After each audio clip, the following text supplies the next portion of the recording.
Hey, welcome. This is Lee Waller, and I am working with Unreal Engine's motion design tools. In this video, I'm going to take a look at animating basics, how to animate objects. To animate any object, you're first going to need to have an object. And in this scene, I have dropped in a cube, and I also left the floor in when I was setting this up. If you're not familiar with setting up the motion design tools in Unreal Engine, I have another video you can watch where I set up this entire workspace and get it prepped for working in the motion design tools. And the link should be above or in the description. To animate, we are going to work in the sequencer. And down here below, this lower portion is a sequencer. I'm going to make a few adjustments down here to get this set up. First, I'm going to drag this off to the side. For right now, we don't need that. It gives us a little more room to work with. And then I'm going to check a few things. The first thing I want to take a look at are our view options right here. And I want to make sure that in the columns, we have key navigation selected. I want to change the frame rate from 5994 to 24 frames per second. Now you can set it to whatever frame rate you want, but that's what I prefer. After doing that, I'm going to jump back over here to the playback options, and I'm going to take a look at my start time right there. I want this to be a 10-second sequence, so I'm going to set this up for 240 frames. And that means my sequence down here is 10 seconds long. I then want to take a look at and make sure that I am set up for my keyframes to be on key changed. I'll explain that in just a moment. So select that, and then right next to it, we want to select auto key. I also prefer to have snapping turned off. Right now it's on, and so I'll make sure that that's off. To explain our sequencer real quick, down here is where we are going to set keyframes. You'll see that this is our timeline indicator, and wherever this is, we will set keyframes, and that's also the frame that we are viewing in the viewer. The playback controls are right down here, and you'll see that we have play reverse and play forward. We can skip to the next frame. We can also skip to the next keyframe when we have keyframes in the sequence, and then we can also jump to the end. On the opposite side, you have the same keys, but going backwards in the sequencer. The green and red icons here set the beginning and the end of the sequence. I'm going to quickly display a list of keyboard shortcuts that I have found helpful in navigating the sequencer.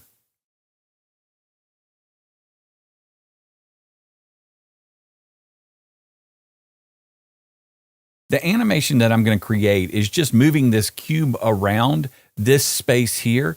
Then I'll add the camera in and animate it as well. There's a couple of ways to begin animating. Unreal is just like most other animation softwares. You're going to need at least 2 keyframes to create any animation.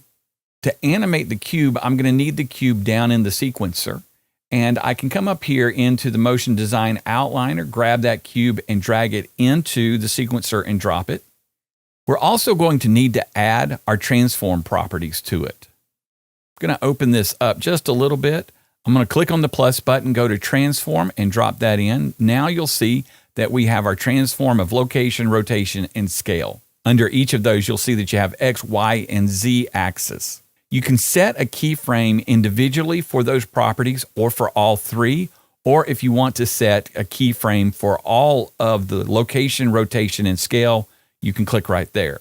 I'm going to delete that real quick, and then I'm going to show you also, with our cube selected, most of the properties in the details panel will also have the ability to add a keyframe from the details panel. If I want to add a keyframe for location, right here I can click on that keyframe, and it's added the cube in along with that transform property and its keyframe. I'm going to delete that and then add it one more time from the motion design outliner, drop that in, click on the plus button, add the transform properties, and I'll have all location, rotation, and scale in there. I'm going to move the cube into location where I want to start off my animation first. We'll just start right there. And for right now, I'm just going to set keyframes for the location. Click the plus button right there, and we have set keyframes for X, Y, and Z. And like I mentioned earlier, you're always going to need at least 2 keyframes for any animation. So I'm going to make the length of this 2 seconds long, and I'll jump to 48 frames, and I'm going to slide this on across. Now, the way that I have the sequencer set up, you'll see that it has added this second keyframe in there for me. The reason it did that is because we set these two properties earlier, key changed and auto key. So anytime you move the timeline indicator and change the values of a property that has already been keyframed, it'll add a second keyframe in for you. For this cube, I'm going to continue to animate it, but I want it to sit for just a second. So I'm going to move the timeline indicator to 72 frames, and I'm going to add in another keyframe. So from 48 frames to 72 frames, that cube's going to sit right there. I'm going to create another animation, so I'll continue on in the timeline. I'll move to 120 in the timeline, and I'll push the cube back, somewhere back there, and you'll see now that it has set that second keyframe.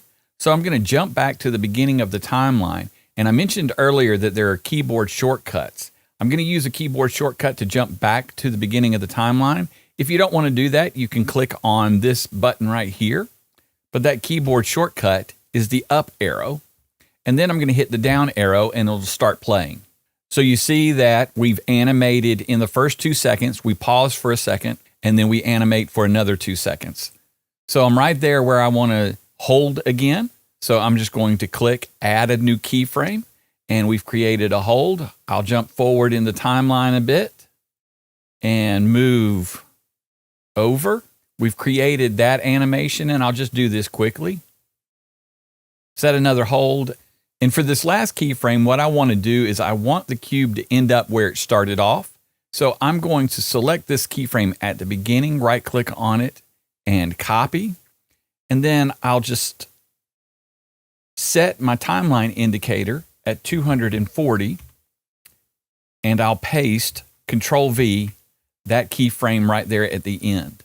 Use the up arrow to get to the beginning, and then I'll hit the down arrow to start playing, and we'll watch the animation.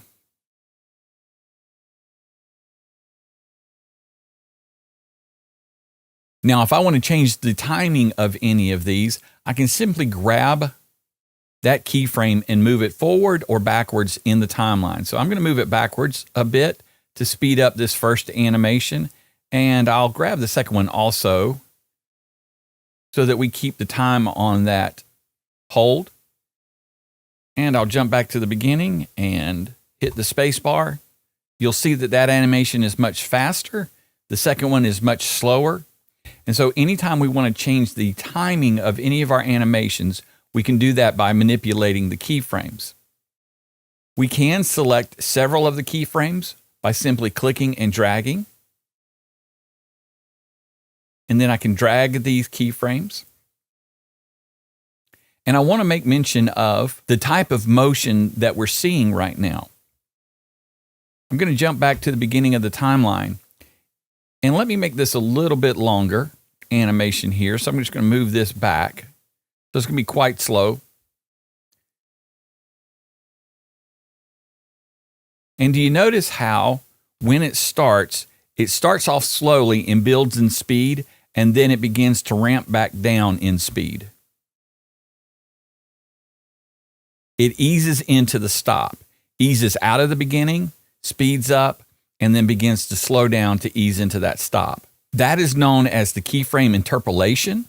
And I'm right-clicking on this first keyframe, and you'll see that it's set to cubic auto. You have all of these different options here if you want to work with those. I'm going to set it to linear. I'm going to set that one to linear, and then I'll also set the second one to linear. And now what we should see is a constant speed on this first animation. I'm going to set both of those back to cubic auto.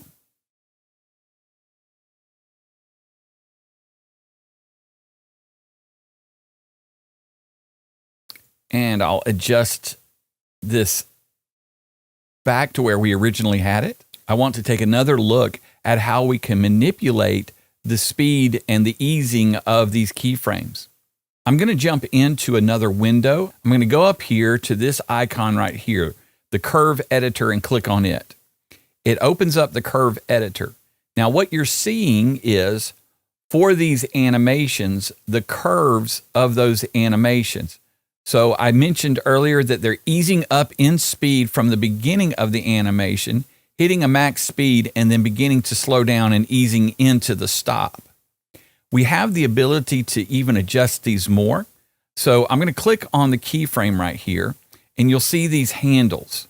Now I want to break these handles apart because right now they're constrained together. And then I also want to be able to pull them out to adjust this curve here. To do that, with that keyframe selected, I'm going to click on this icon right here, Unbroken Tangents, and then I'm going to click on this icon right here. Now I can adjust these and I can manipulate that curve. So it's going to ease out very slowly and then pick up and then ease into that stop. Let me jump back to the beginning of the timeline.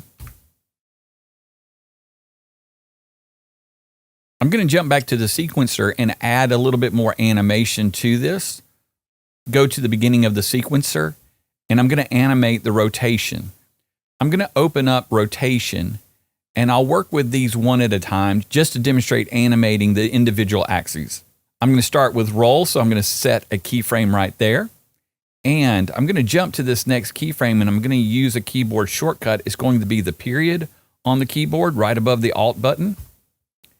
So the period and the comma, I can jump back and forth between keyframes.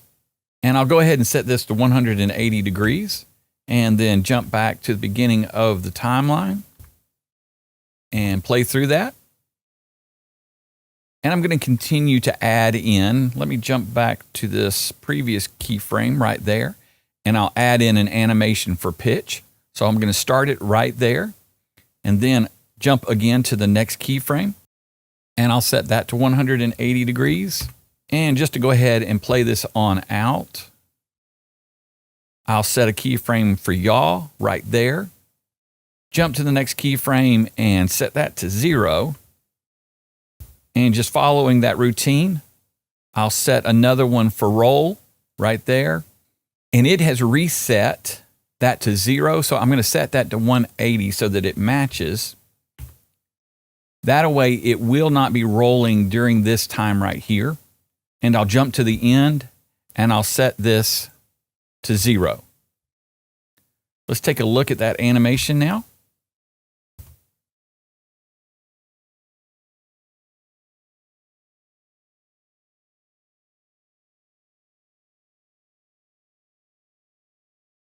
So I'm going to edit on the curves one more time. So I'm going to jump back into the curve editor. I'm going to open up all of the properties here because I want to look at just certain properties and not have all of these lines in here. So I'll move on this back animation right here, starting right here, and I'll adjust the curves for the position and the rotation. That animation is on the Y-axis. So I'm just going to click the Y-axis and you'll see now that that is the only line that I have available. Makes it a little bit easier to see. Again, with the other keyframe, I've selected it. And I'm going to break those two apart and then also toggle the weighted tangents. This time I'm going to have it move pretty quickly. And so I'll bring it down and let's just take a look at that animation. And so it pops across very quickly and then begins to slow down.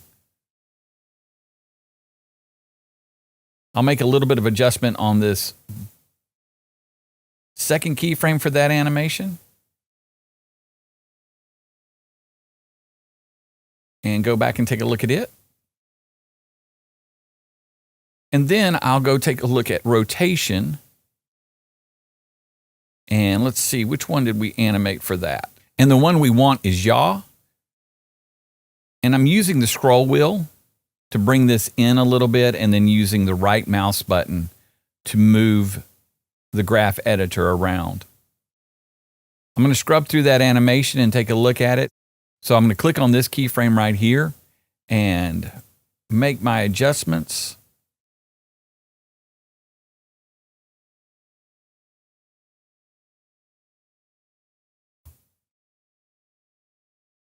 All right, I'm going to jump back into the sequencer And I'm going to hit Control S to make sure everything is saved and we don't lose anything. And now I'm going to add the camera in and animate it along with the cube. Up here, I'm going to grab the camera and drag it down into the sequencer. A couple of things have happened. The camera has been added in, and I'm going to close all of this up so that we can see it. The camera has been added in, and then there has also been a camera cuts track that has been added.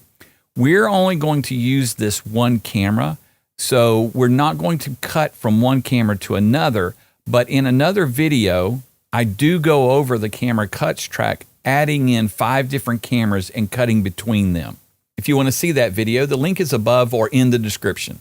So for right now, I do need this camera selected, and let me open up our properties for it. You'll see that we have camera aperture, focal length, and manual focus. We may work with that manual focus just a little bit, as well as the transform properties for it. I'm going to jump back to the beginning of the sequence, and I know that I'm going to be working with location and rotation. So I'm going to go ahead and set keyframes for both of those.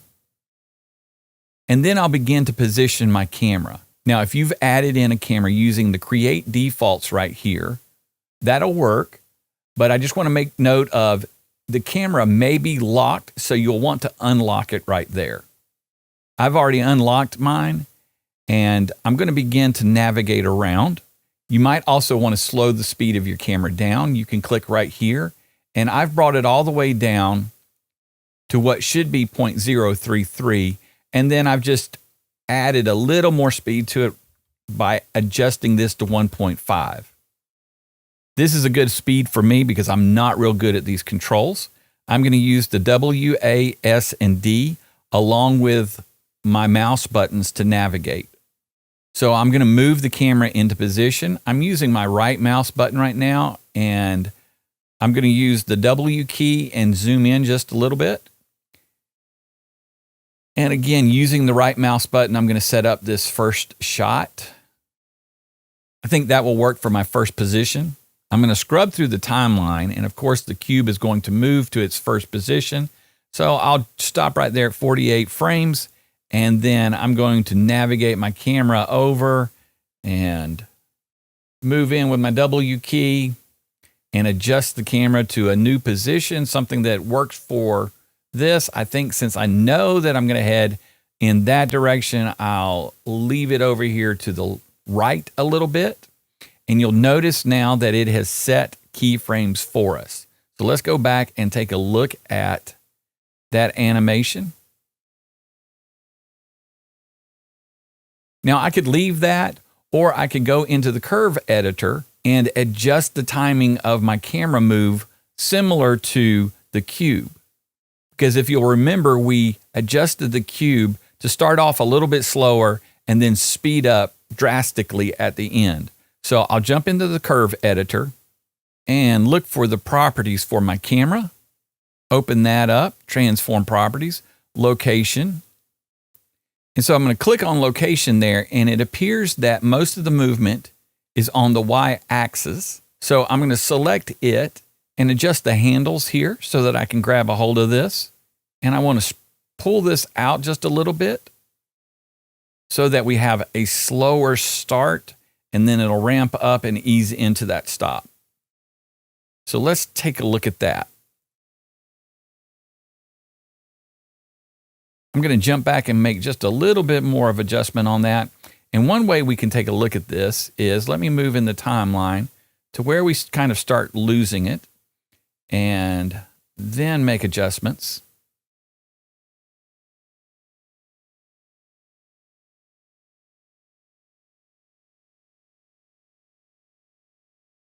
And I do need to be careful there with that curve so that it doesn't get too weird on it. Let's see how that looks.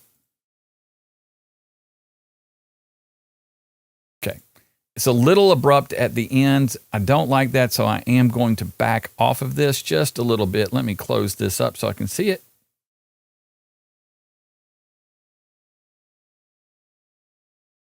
And I think for right now, that'll work.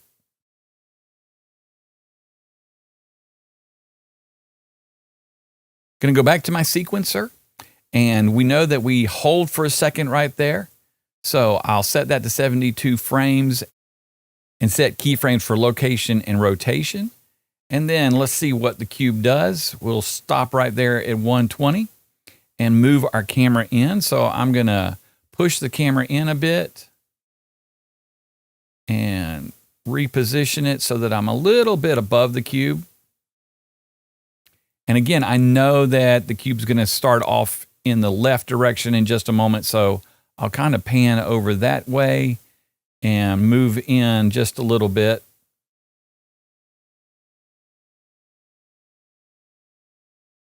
Let's take a look at that animation.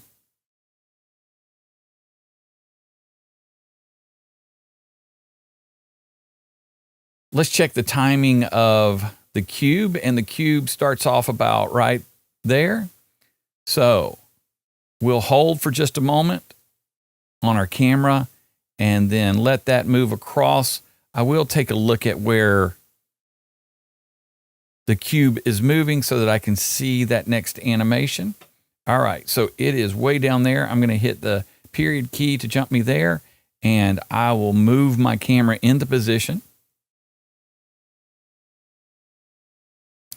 And maybe push in a little bit and reposition, maybe come up a little bit, and just whatever you want on these shots. And again, it is setting those keyframes for us. As long as we move the timeline indicator and then begin to adjust the properties, it's going to set those keyframes for us. Let me jump back in the timeline and take a look at that. And again, that's another one that we adjusted with the curves editor. So I'm going to go in there and work on that just a minute.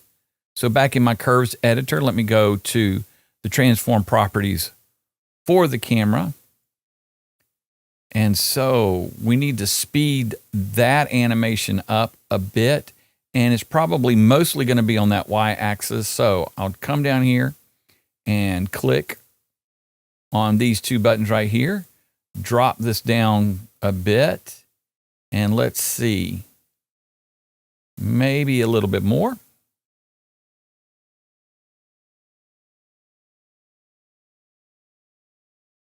And it looks like we timed that out pretty good. So we'll roll back just a little bit and start playing, take a look at it. And I'll jump out of the sequencer so that we can finish up this animation. Let's see where it holds. Now, what I'm going to do on this one is, rather than doing the hold, I think I'm just going to let the camera go here to this keyframe and then start pulling back to a position near the beginning. So I'll jump to 240 in the timeline and begin to move my camera. Actually need to kind of back out of this.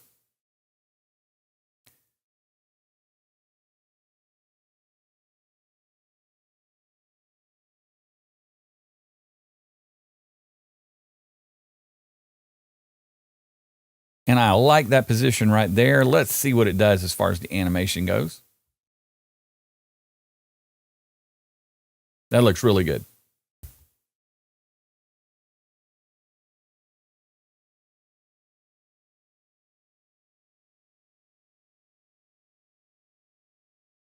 All right, now I mentioned earlier that on our camera, let me head towards the camera, we have this manual focus distance right here. So to demonstrate that and to also animate that, I'm going to jump to the beginning keyframe here. And I'll go ahead and set a keyframe for the manual focus. And we'll take a look at that. With our camera selected, we'll drop down here into focus settings. So if you don't have focus settings open right there, so that we can see where the camera is focused, I'm going to click this Draw Debug Focus Plane. Click that on, and this purple area right here is where the camera is mostly focused. So we can see that right here, this cube is slightly out of focus. It's soft right there.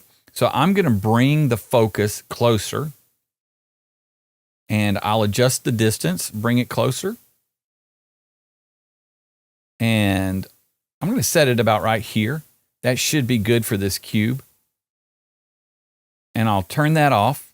And so now I know this cube is in focus. I've set that keyframe right there. I'll jump to the next keyframe, and a little bit quicker way of checking focus on this, I can use this eyedropper right here, click on it, and then just sample the object that I want to make sure that is in focus. I can check it with the plane. And so I've set that next keyframe, and I'm just going to jump around to these different positions and check focus on it. Let me select the sequencer, and then I can use the keyboard shortcuts.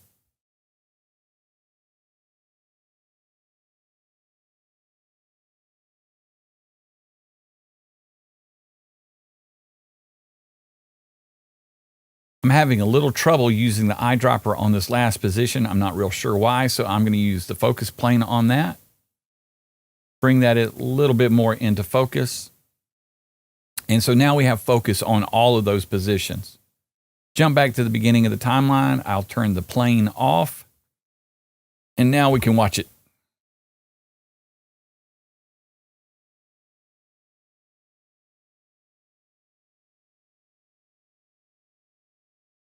I hope this has been helpful. For more on Unreal Engine's motion design tools, hit the like and subscribe button.